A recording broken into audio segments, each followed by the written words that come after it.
Congolaises, Congolais, mes très chers compatriotes,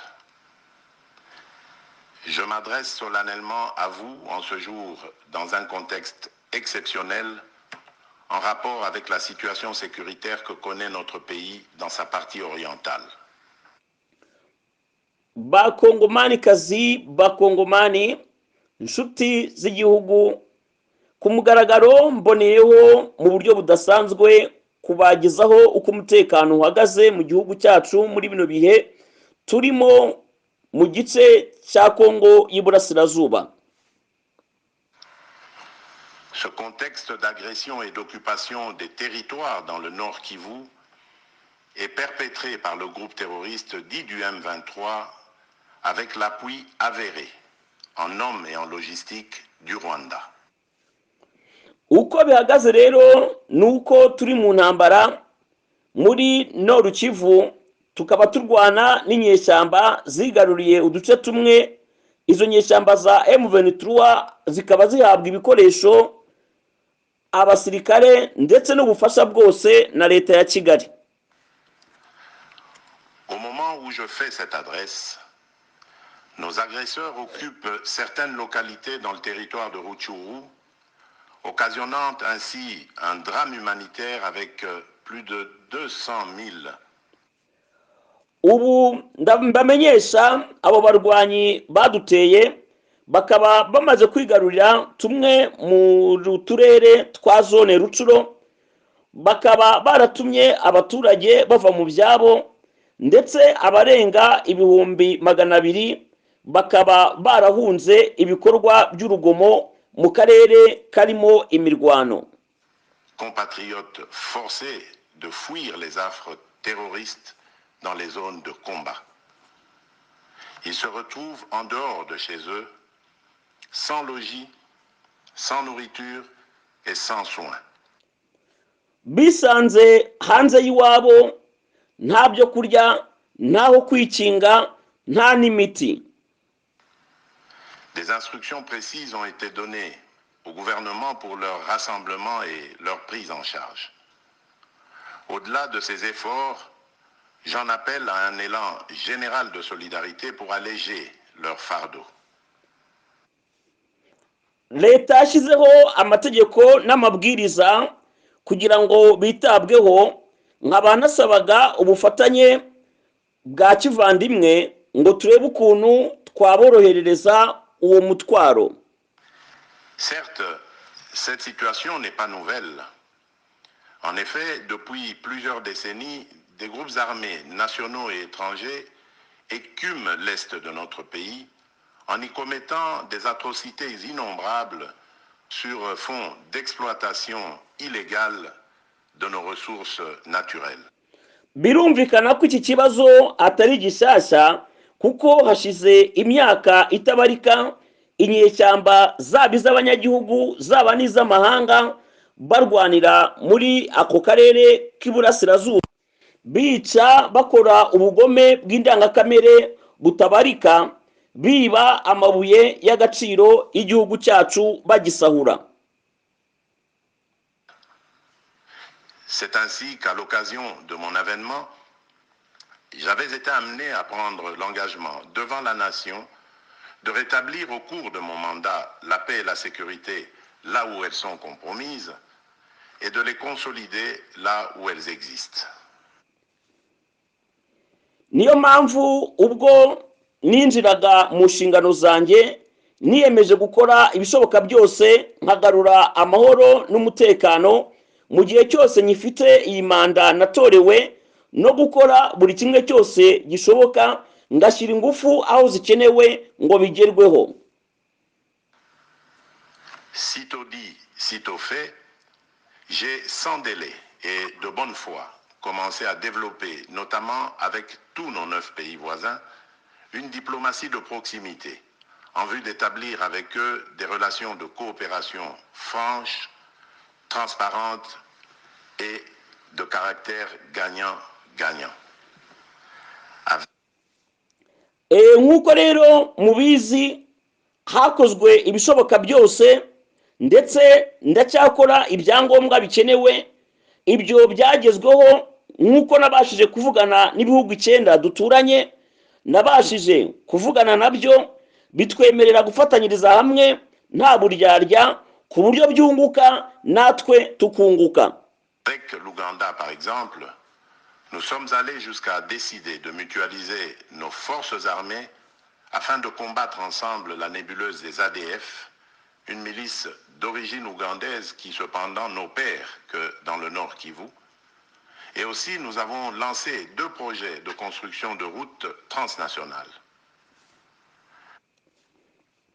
N'abankurugero nk'igihugu cya Uganda twabashije kureba uko twatsisimura inyeshyamba za ADF zabo ziyogoje Kivu y'amajyaruguru, kandi twabashije gushyiraho umushinga w'imihanda 2 y'ubuhahirane bw'ibi bihugu byacu byombi. Avec le Rwanda, un mémorandum d'entente a été signé dans le commerce de l'or avec une entreprise nationale. Une ligne aérienne a été ouverte à la compagnie nationale rwandaise dans notre pays et un accord de non-double taxation a été signé. Mu Rwanda twumvikanye gushyiraho uruganda rwa zahabu, ndetse twemerera ko indege zakoresha ikirere cyacu, ndetse imisoro yashyirwagaho uko winjiye n'uko usohotse nayo yakuweho. Malgré cela, ce pays va nous surprendre en réactivant les terroristes du M23. Alors qu'il avait été défait par les armes en 2013, le M23 va refaire surface en prenant notre armée à court, notamment à Bunagana, cité qu'il occupe depuis le 13 juin 2022. En effet, nubwo bikimeze gutyo, twatunguwe no kubona icyo igihugu cy'u Rwanda cyongeye gutera inkunga inyeshyamba, nyamara izo nyeshyamba za M23 muri 2013 uyu mutwe wari warangije gutsindwa burundu, ariko wongeye kubyutsa umutwe ufata ibirindiro byacu Ubunagana, umujyi wari ufitwe kugeza Kamena muri 2023. Sous la fallacieuse accusation de soutien des FARDC au FDLR, le Rwanda a en réalité des velléités expansionnistes, avec comme intérêt principal l'appropriation de nos minerais, et pour ce faire, il s'active à déstabiliser l'Est du Congo pour créer une zone de non-droit en vue d'assouvir ses appétits criminels. Hakoreshejwe rero ibinyoma byinshi byo kuvuga yuko ingabo za FARDC zikorana n'ingabo za FDLR, nyamara ikibyihisha inyuma ni ugushaka gusahura umutungo wa Kongo, bateza umutekano muke ngo bishyirireho akarere katavogerwa, bityo abo bicanyi bagere ku ntego yabo biyemeje yo gusahura ubutunzi bwa Kongo. Pour faire face à cette situation, 2 options s'offraient à nous, la diplomatie ou la guerre. Mu rwego rwo guhangana n'ibyo bikorwa, twahisemo inzira ya diplomasi cyangwa intambara. J'ai résolu de privilégier la première option, quitte à en venir à la seconde, faute de résultats.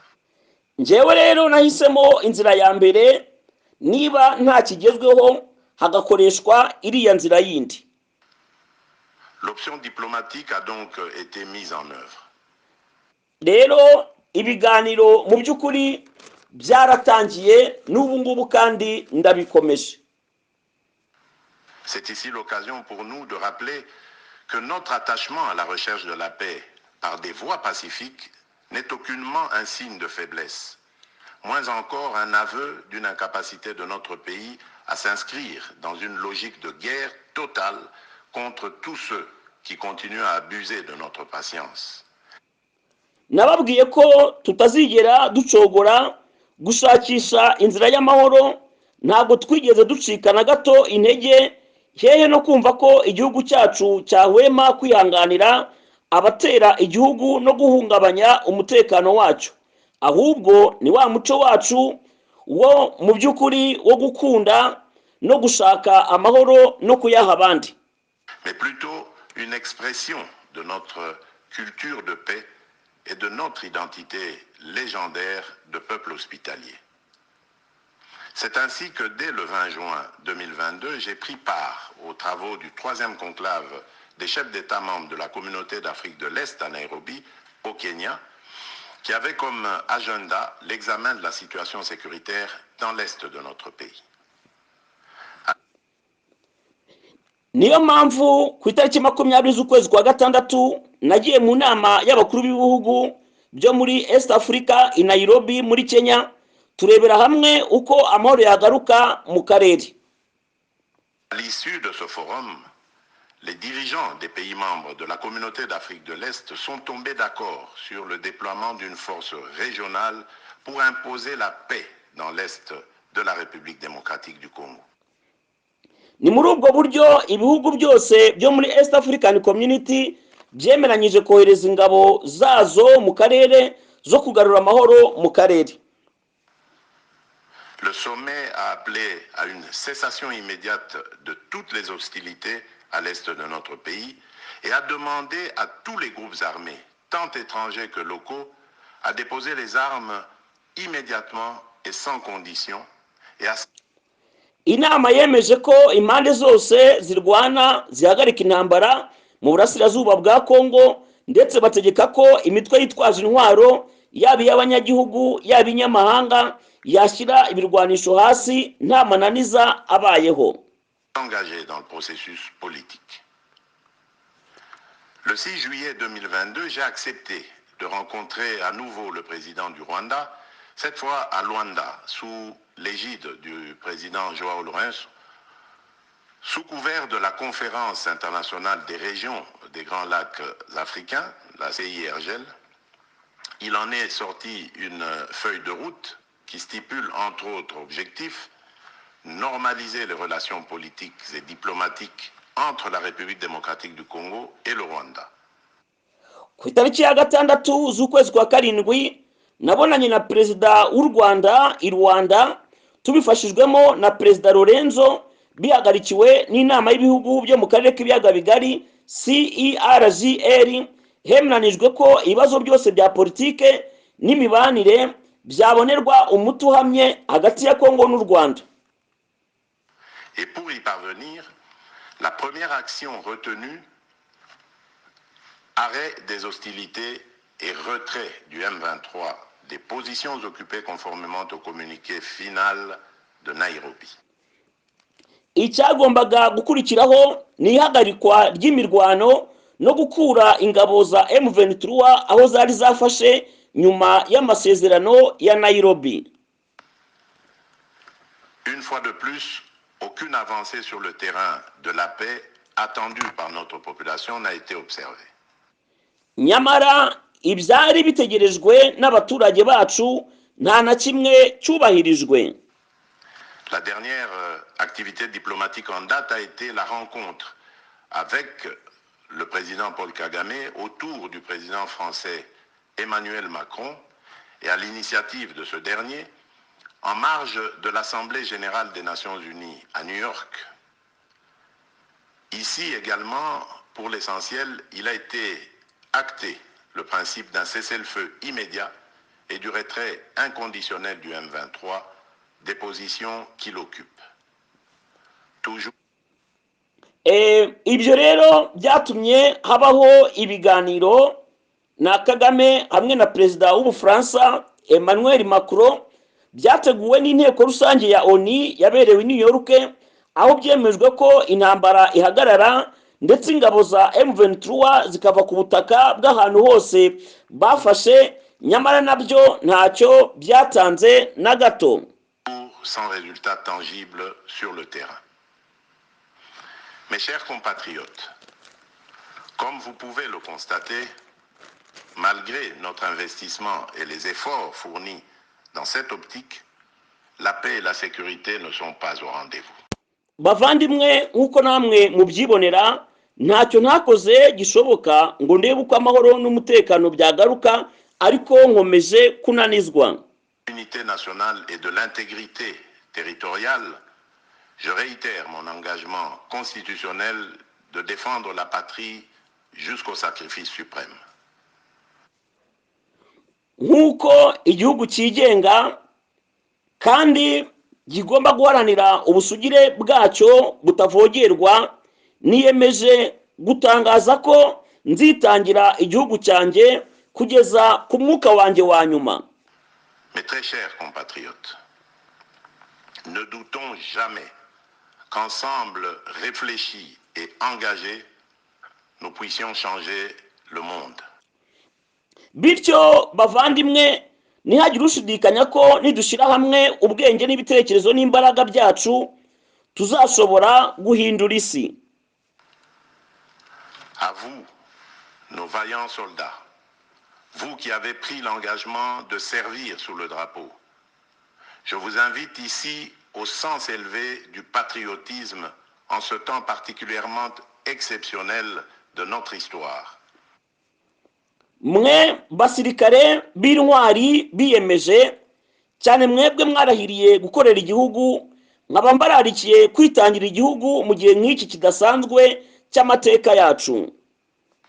De défendre notre pays, de protéger l'intégrité de son territoire et d'assurer la sécurité des Congolaises et des Congolais contre toute agression ou attaque d'où qu'elle vienne.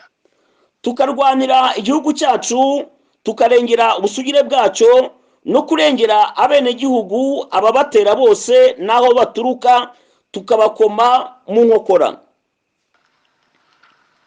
À vous, mes très chers compatriotes, la guerre qui nous est imposée par nos voisins exige de chacun de nous des sacrifices.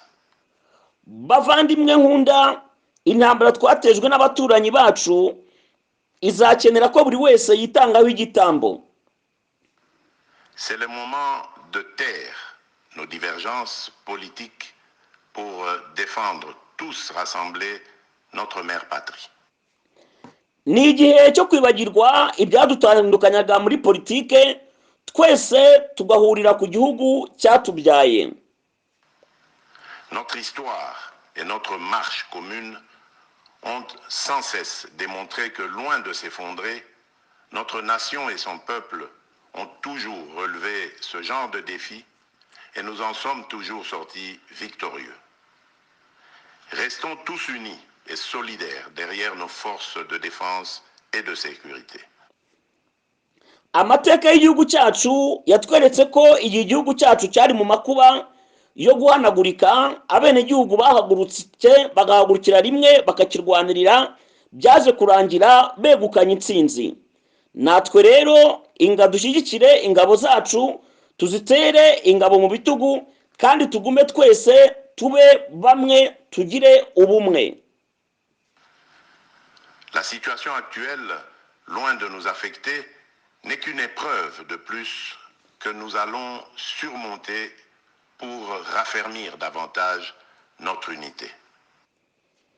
Ibibazo turimo ntibidutera ubwoba, ahubwo ni ikimenyetso cy'uko dufatanyirije hamwe twabivamo, ndetse ubumwe bwacu bukarushaho gukomera.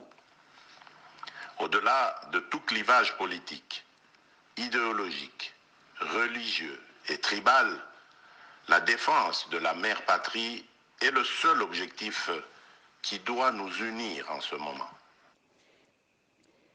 Nyuma y'ibidutandukanyije muri politike, intekerezo, amadini n'amoko, kurwanirira igihugu cyatubyaye niyo ntego ikomeye twese duhuriyeho muri kino gihe kigoye. Le pays nous appelle.